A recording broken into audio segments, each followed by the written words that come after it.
Olá, companheiras, olá, companheiros, saudações petistas. Sejam muito bem-vindas e muito bem-vindos a mais uma edição do podcast Em Tempos de Guerra, a Esperança Vermelha.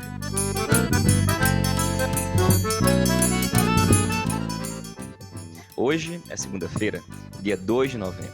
Eu sou o Patrick e conduzo a conversa junto com vocês. No episódio de hoje, a gente fala sobre a proibição da campanha eleitoral no estado de Pernambuco. Walter Pomar, da direção nacional do PT, trata das discussões em torno da noção de esquerda desunida e como é que isso pode implicar na derrota nas eleições municipais. A companheira Mariusa Guimarães, professora da UFMS, Mato Grosso do Sul, comenta a eleição do ANDE, Sindicato Nacional. E o companheiro Fábio Rosa, do Distrito Federal, fala sobre as eleições nos Estados Unidos.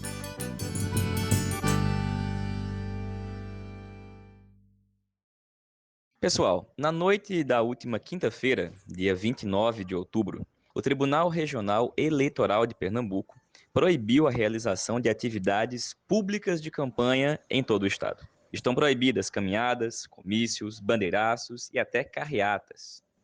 Segundo o TRE, mesmo com as recomendações sanitárias, as campanhas estavam descumprindo as medidas de distanciamento, promovendo grandes aglomerações e, por isso, seria necessário interromper todos os atos. A medida, drástica, tem enorme impacto na campanha e não deixa de causar muita estranheza. Primeiro porque a medida do TRE de proibir os atos de campanha público aconteceu no mesmo dia em que o governo do estado de Pernambuco autorizou o retorno das aulas presenciais nas instituições privadas. Ou seja, com base nos próprios relatórios do governo do estado, foi autorizado o retorno às aulas. E permanecem abertos todos os bares, shoppings e demais atividades que não estejam relacionadas à campanha eleitoral e que, portanto, promovam aglomerações. Para vocês terem uma ideia, a torcida jovem do esporte, por exemplo, promoveu uma enorme atividade em comemoração à vitória contra o Atlético Paranaense na noite desse domingo. Agora, gente, chamou muita, mas muita atenção o fato da medida do TRE ter ocorrido uma hora depois da nova pesquisa do Ibope, que apresentou uma queda nos índices de intenção de voto em João Campos, do PSB, e o crescimento de 4 pontos percentuais de Marília Reis. Como eu falei, a medida, portanto, chamou muita, mas muita atenção. A situação é que, até o momento, nesta segunda-feira, dia 2 de novembro, a campanha de rua em todo o estado de Pernambuco continua suspensa. A pergunta é, quem ganha com isso? Certamente, aqueles que disputam a eleição sem precisar falar com as pessoas, sem precisar mostrar suas propostas e sem precisar fazer o debate político. Faltam exatamente 13 dias para as eleições municipais. A expectativa agora é que o TRE de Pernambuco, no mínimo, regulamente a medida que suspendeu as campanhas, dizendo o que caracteriza uma carreata, uma caminhada, um bandeiraço, para que a campanha, em alguma medida, possa voltar a acontecer. Até lá, seguem as pequenas reuniões fechadas e a campanha virtual. E dito isso, a gente vai escutar agora o companheiro Walter Pomar, que continua falando do assunto eleições municipais. Agora, em uma questão relativa a uma discussão muito significativa que ocorreu ao longo dessa semana, que poderia ser chamada de o tema da esquerda desunida, e como é que isso pode implicar em derrotas eleitorais nas eleições de 2020. É sobre esse assunto que a gente vai escutar agora o companheiro Walter Pomar. Olá, Patrick. Olá, ouvintes do podcast, comandado pelo Patrick Araújo. Pois é, Patrick, a semana que passou foi Flórida e a semana que virá será ainda mais Flórida. A começar pelas eleições nos Estados Unidos, que outra pessoa comentará aqui no seu podcast. Em seguida, pela posse de Lúcio Arce, que, segundo todas as notícias, começa a ser questionada, contestada por grupos de extrema-direita. E, finalmente, no dia 15, pela eleição municipal brasileira. 4 grandes grupos disputam as eleições municipais de 2020. O bolsonarismo, a direita não bolsonarista, o autoproclamado progressismo de centro e a esquerda. É uma guerra de todos contra todos.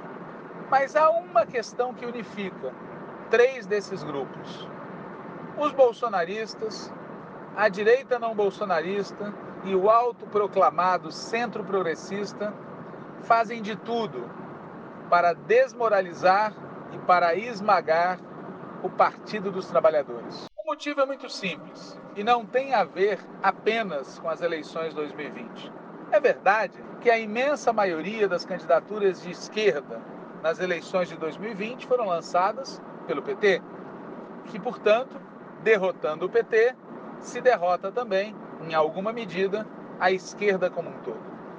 Mas o motivo de fundo que leva bolsonaristas, direita não bolsonarista e autoproclamados progressistas de centro a mirar no PT tem a ver com a história brasileira desde 1989. Desde aquele ano, o Partido dos Trabalhadores é um dos polos da política nacional. É por isso que em 89, 94, 98, 2002, 2006, 2010, 2014 e 2018, uma candidatura do PT sempre esteve entre as 2 mais votadas nas eleições presidenciais. O bolsonarismo, a direita não bolsonarista e os autoproclamados progressistas de centro querem acabar com essa brincadeira. Querem que o PT deixe de ser protagonista, polo da política brasileira. Fazendo isso, matam 3 coelhos com uma só cajadada. Liquidam o PT, liquidam a esquerda e liquidam a classe trabalhadora como protagonistas da política nacional. Que nossos inimigos ajam desta maneira, absolutamente esperado. Afinal, dos inimigos, só devemos esperar que eles tentem nos liquidar, com bala, com faca ou com vício. O curioso é que também na esquerda brasileira existem alguns setores que, consciente ou inconscientemente, contribuem para esta operação que, no limite, visa desmoralizar e esmagar o Partido dos Trabalhadores. É curioso, mas é compreensível. Em primeiro lugar, existe na esquerda quem defenda uma política de alianças com o centro e com a direita. E nesta política de alianças, um PT forte atrapalha. Existe também na esquerda quem deseje substituir o PT como partido hegemônico. E para quem deseja isso, um PT forte atrapalha. O que realmente não é compreensível é que haja dentro do PT quem contribua, voluntária ou involuntariamente, consciente ou inconscientemente, para essa operação que visa desmoralizar e esmagar o nosso partido. Essa contribuição que alguns petistas deram e seguem dando para essa campanha que visa desmoralizar e esmagar o PT, essa contribuição, consciente ou inconsciente, voluntária ou involuntária, contra o PT, praticada por petistas, assumiu várias formas ao longo da eleição municipal de 2020. Uma dessas formas, a mais badalada, a mais conhecida, foi realizar alianças com partidos bolsonaristas, com partidos neoliberais, com partidos de direita. O caso mais conhecido é o de Belford Roxo, mas não é o único caso. No país inteiro há inúmeras alianças desse tipo, feitas pelos diretórios locais, avalizadas pelos diretórios estaduais e que contam com a omissão e o silêncio cúmplice de uma parte importante do Diretório Nacional do Partido, que é valente para impor sua posição na luta interna contra a chamada esquerda petista, mas não é valente na hora de impor sua posição contra a direita do partido. Outra forma que assumiu essa colaboração que setores do PT dão para a campanha que visa desmoralizar e esmagar o PT é o apoio aberto ou disfarçado a candidaturas que não são do PT em cidades onde o PT tem candidatura. O caso mais escandaloso é o que ocorre nas cidades de Fortaleza e de Recife. Em Recife, uma parcela do partido faz campanha para a candidatura do PSB. E em Fortaleza, o governador Camilo Santana é o principal aliado da candidatura do PDT. Aliás, da candidatura dos Ferreira Gomes, porque afinal de contas, todo mundo sabe, o PDT é só o partido hospedeiro. Amanhã, se preciso for, eles pulam para outro galho. Mas há também, além desses dois casos mais escandalosos, Recife e Fortaleza, há também em todo o país casos menos comentados, menos visíveis, mas também deprimentes.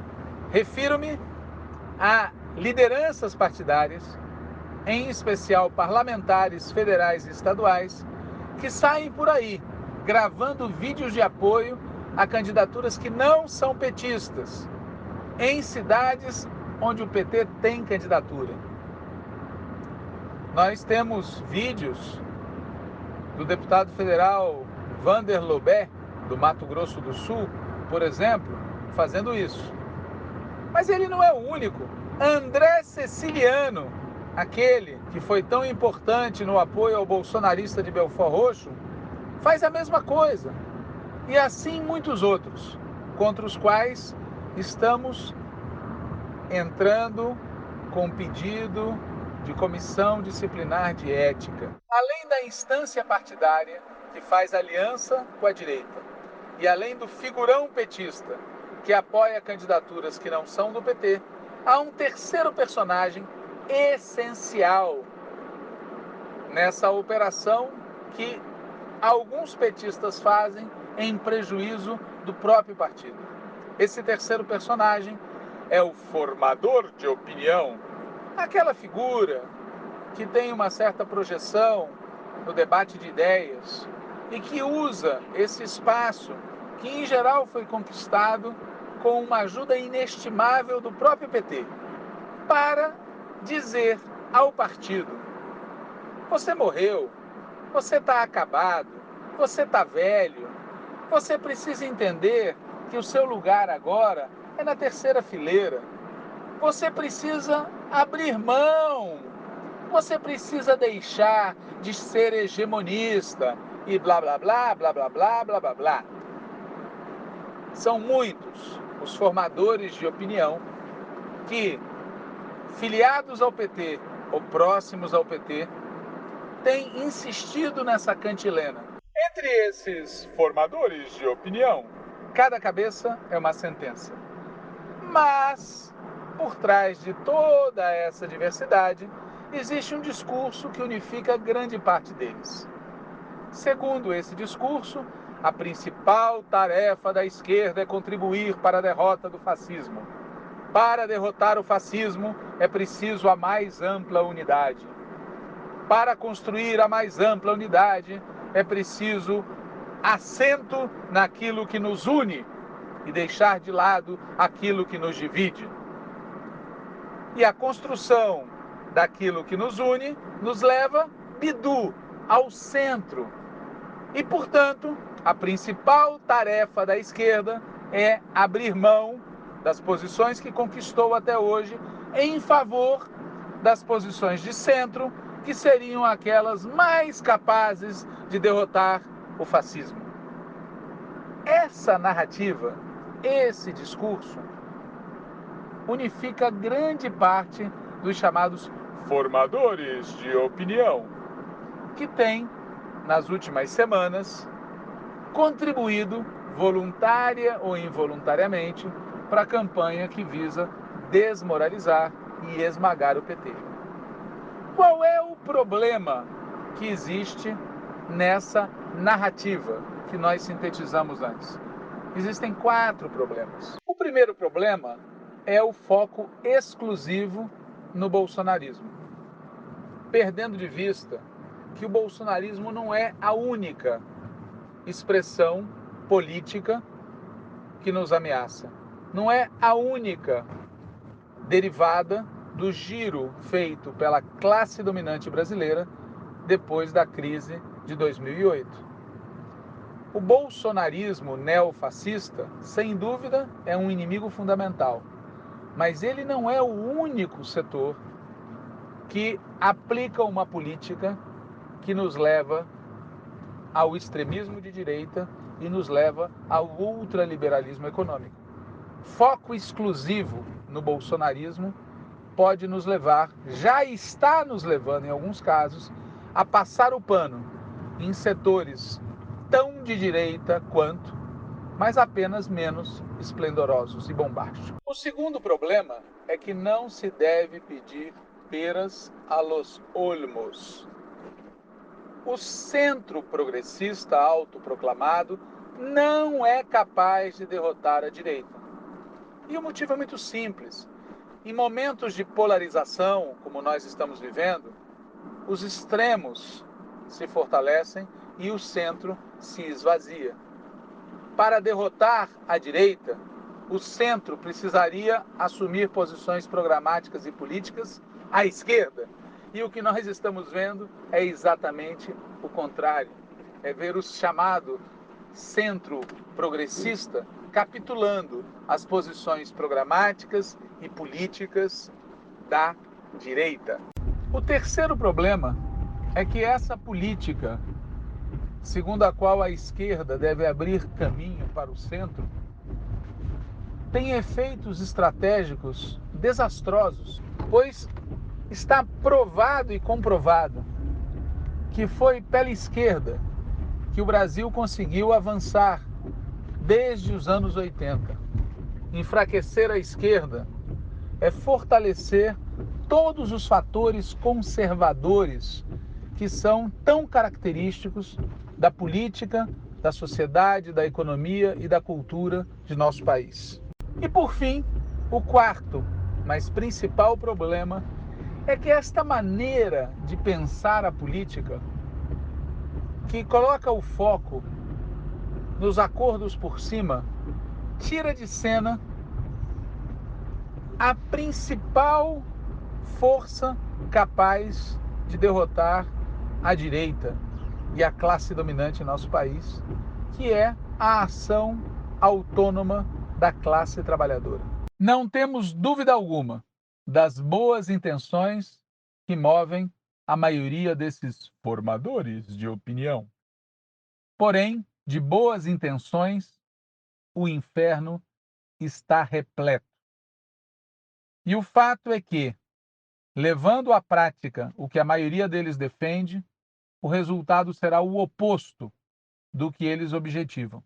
A verdade é que fortalecer o PT fortalece a esquerda, fortalecer a esquerda fortalece a classe trabalhadora, fortalecer a classe trabalhadora amplia as possibilidades daqueles que lutam pela soberania nacional, pelos direitos sociais, pelo desenvolvimento e pelas liberdades democráticas. Isso é o que está em jogo nas eleições de 2020. E é por isso que nas 2 próximas semanas nós vamos ouvir muita buzina, mas muita buzina, de gente bem e de gente mal intencionada contra as candidaturas e contra as chances do PT em todo o país. Quem vai decidir essa parada? A militância vietnamita do partido e povo trabalhador, que nós esperamos que não tenha dúvida sobre a necessidade de votar pela esquerda, de votar 13, de votar no PT. Valeu, Walter. Obrigado, companheiro. Pessoal, a gente vai escutar agora a companheira Mariusa Guimarães professora da Universidade Federal de Mato Grosso do Sul, que comenta para a gente as eleições do Andes, Sindicato Nacional, que acontecem ao longo dessa semana. Companheiras e companheiros, aqui quem está falando com vocês nesse momento é a professora Mariusa Guimarães, da Universidade Federal do Mato Grosso do Sul. Eu agradeço por esse espaço para falar com vocês sobre um assunto de extrema importância para a categoria docente das universidades públicas, Cefetes e institutos federais de todo o Brasil que compõem a base do Andes Sindicato Nacional. Dos dias 3 a 6 de novembro, teremos um processo dos mais importantes, a eleição do Andes Sindicato Nacional. Esse sindicato abrange as universidades públicas, federais, estaduais e municipais, institutos federais, Cefetes e escolas de aplicação. Tem atualmente em torno de 77 mil filiados e representam a base de mais de 330 mil docentes. Nesse processo, nos apresentamos com a Chapa 2, Renova Andes, cuja proposta é romper com um ciclo de mais de 20 anos do mesmo grupo dirigindo o sindicato. Propomos uma aproximação contundente com as demandas da base, em especial aquelas relativas à carreira e às condições de trabalho. Pedimos a sua atenção especial, porque as eleições serão telepresenciais. Nós convidamos a todas e a todos para visitarem a nossa página renovaandes.org para verificar passos para participar da eleição. E conclamamos a que este processo que foi dificultado pela atual direção não nos impeça de participar e, sobretudo, não nos impeça desse momento tão importante, não é, da participação nesse momento tão importante que é o momento de renovar o nosso sindicato. Venha conosco, vote na Chapa 2, Renova Andes. Nós podemos mudar a história do nosso sindicato. Te aguardamos de 3 a 6 de novembro. Valeu, Mariusa. Obrigado, companheira. Tamo junto. E, bom, essa semana também é eleições americanas. E sobre esse assunto a gente vai escutar o companheiro Fábio Rosa, do Distrito Federal.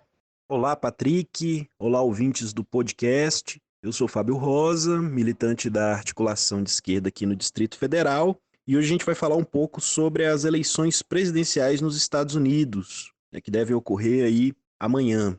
E a primeira questão, a primeira observação é o próprio sistema eleitoral americano, que é um espetáculo à parte, que é um sistema que foi construído aí sob medida para impedir ao máximo a participação popular. Então você tem um sistema distrital e o desenho desses distritos, você tem o voto facultativo, que inclusive aqui no Brasil tem muitos adeptos, como se o voto facultativo assim fosse uma expressão da liberdade do cidadão, quando nas eleições americanas a gente pode ver na prática qual que é o resultado desse tipo de modelo, que na verdade o resultado é você tirar, poder desclassificar a maior quantidade de eleitores e você poder fazer com que cada vez menos pessoas possam participar, Então o voto facultativo, junto com o sistema distrital deles lá, que para presidente da República acaba se tornando um colégio eleitoral, ou seja, os americanos eles não têm voto direto para presidente, é o voto indireto. E você vê que há consequência, um alerta aí para os brasileiros bem intencionados com o voto facultativo, uma das consequências é isso, é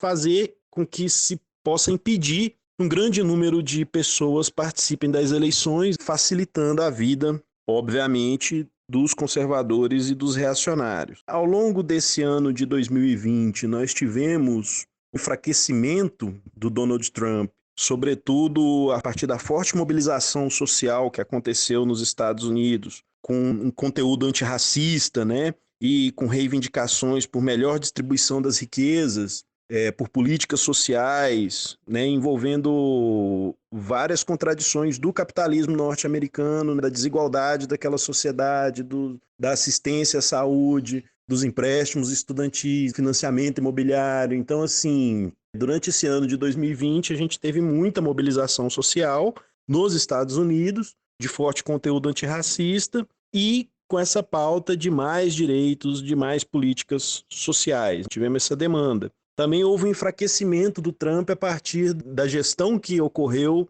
da pandemia de Covid-19. Então, ao contrário do que acontece aqui no Brasil, nos Estados Unidos, a forma como ele conduziu foi negativa para ele. E aí a gente chega nessa época das eleições dos Estados Unidos, né? E nós vimos também, assim, muitas pessoas depositando a esperança nessas eleições, colocando assim, como se fosse um divisor de águas, no sentido de que Trump é uma política para o Brasil, né? E Joe Biden seria uma outra política. E aí é importante a gente falar de alguns aspectos. Primeiro, o fato de existirem dois partidos não significa que a disputa que exista lá seja entre esquerda e direita. A gente tem que lembrar que ambos partidos, republicano e democrata, eles são partidos imperialistas e partidos que estão profundamente comprometidos com os interesses econômicos da elite estadunidense. Por isso, o que a gente vê de fundamental para a esquerda nos Estados Unidos? Qual que é a principal necessidade da esquerda dos Estados Unidos hoje? É constituir independência política, é ter um partido político. A gente viveu aí um ano de 2020 de muita agitação e muita mobilização social nos Estados Unidos, que são organizados, captados pelos setores que são próximos ao Bernie Sanders. E o fato de Bernie Sanders, nesse momento, ele não ter dado continuidade à disputa, e o fato de que nos Estados Unidos não exista um partido de fato de esquerda, né, e eles se abriguem dentro do Partido Democrata, que é também um partido que representa os interesses da elite daquele país, dificulta muito você ter uma alternativa de fato democrática e popular naquele país. E por esse motivo, né, muitos de nós acabam nutrindo a ilusão de que o Partido Democrata vai ter uma política que vai ser fundamentalmente diferente da política dos republicanos, né? Mas o fato que nós temos aí colocado para essa eleição de impactos para o Brasil é que uma possível continuidade do Trump, nós veríamos possivelmente uma política externa brasileira que continuaria subordinada com esse alinhamento automático colocado aí pelo atual governo do Brasil, onde você vê muitas concessões da parte do Brasil aos Estados Unidos, mas você não vê o reverso. Agora, com Biden, por mais que se altere a estética e a linha política se altere em algum grau, as promessas também não são boas para nós que estamos aqui no Brasil, porque muito provavelmente o próprio Biden já sinalizou com isso, né, de que é possível que os Estados Unidos, a partir dessa eleição, promova sanções contra o Brasil, com o pretexto da pauta ambiental, sem aqui, obviamente, querer passar pano em nada para o que esse governo tem feito na política ambiental brasileira, mas, por outro lado, nós também não podemos ser ingênuos a respeito dos interesses políticos da elite americana e a forma como esses interesses operam. Então, dessa perspectiva, eu acho que não tem muita esperança de que as coisas se transformem assim, da água para o vinho, ou até pior, que a partir de alguns pretextos, como a questão ambiental no Brasil, que é real, que é séria, como as violações de direitos humanos que ocorrem no Brasil, que são reais e que são sérias, que essas pautas que são tão caras para a gente, é possível que elas sejam instrumentalizadas, né, inclusive no governo democrata de Biden, para fazer continuar prevalecendo os interesses da elite americana aqui em território brasileiro. Então, vamos ter as eleições amanhã. A maioria das pesquisas indicam uma vitória do Joe Biden, mas nem tudo é tão simples. Curioso que ontem o mesmo instituto que deu a vitória a Trump em 2016 reafirmou que Trump também será vitorioso, né? A partir dos cálculos que eles fazem lá, né? Umas questões metodológicas na pesquisa, mas eles também reafirmaram isso agora. O fato é que são eleições que por lá também são conturbadas, tal e qual o seu homólogo daqui, o Trump, também discute sobre a lisura das eleições. Ele não reconhece, ele dá sinais que pode não reconhecer essas eleições. O sistema eleitoral americano hiperfragmentado, com muitas vezes regras próprias em cada estado, a questão do voto pelos correios, um sistema muito burocrático. Os analistas indicam que deve levantar muitas discussões a respeito de fraude no que provavelmente você vai ter uma apuração, que a apuração das eleições venha a ser judicializada, então não está claro também nos Estados Unidos de que quem ganha vai levar, mas assim, tá muito mais pro lado do Biden agora, tá mais colocado para ele, mas tudo pode acontecer, ainda mais num sistema que ele é tão confuso e tão operado, né, para diminuir a participação popular. No mais, sem grandes expectativas de alteração no cenário geopolítico, obviamente algumas alterações aqui e ali, mas para nós, no que é fundamental, que é a discussão do capitalismo, a discussão das estruturas capitalistas, do seu fortalecimento ou do seu recuo, no fundamental, independente de Biden ou Trump, o que a gente deve ver reafirmado é uma posição do imperialismo da elite americana a partir dessas eleições, mas vamos esperar, vamos ver aí o que vai dar e vamos ver quais que vão ser os desdobramentos, tanto da votação quanto da apuração, né, e eventuais aí judicializações, enfim. Obrigado. Valeu, Fábio. Obrigado, companheiro. E, pessoal, essa foi mais uma edição do podcast Em Tempos de Guerra, a Esperança é Vermelha. Mas, antes de terminar, um destaque. Na última sexta-feira, eu terminei a edição do podcast citando que no dia 31 seria o Halloween. Alguns companheiros chamaram a minha atenção por ter feito essa referência e não a referência ao dia do Saci. Apesar de eu ter ido numa festa, pedir e conquistar alguns votos, reconheço que deveria ter feito a devida menção ao dia do Saci. Agora está feita. Nos vemos sexta-feira, saudações petistas, muita campanha para todo mundo e até mais.